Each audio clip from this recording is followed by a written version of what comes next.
Sa balitang entertainment nga mga kapatid, hindi raw naghahanap ng love life sa ngayon ang aktor na si Jericho Rosales. Sa gitna po yan ng usap-usapang nililigawan niya nga si Catherine Bernardo.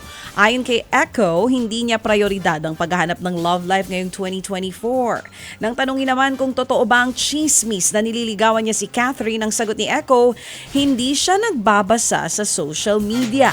Masyado pa raw maaga para maghanap ng bagong love life. Nauna nang sinabi ng showbiz vlogger na si OG Diaz na kabilang si Echo sa mga nanliligaw kay Catherine.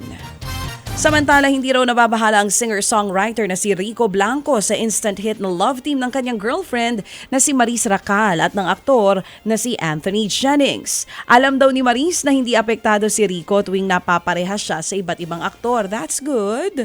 Katunayan, sobrang supportive daw ng singer sa kanyang karera. Ibinunyag nga din po ni Maris na certified Can't Buy Me Love fanatic si Rico.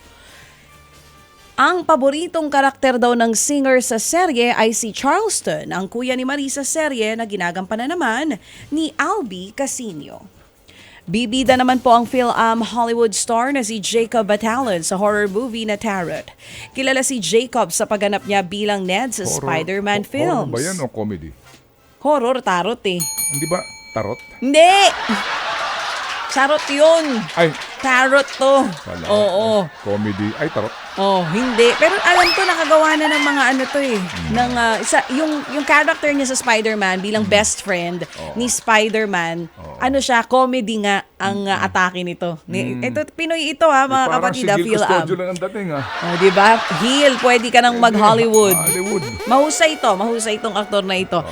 Niyaya niya nga ang mga kapwa Pinoy, nayayain ng mga kaibigan na manood ng Tarot at sama-samang matakot po sa mga sinihan. Hango ito sa 1992 novel ni Nicholas Adams na co-writer din po ng pelikula.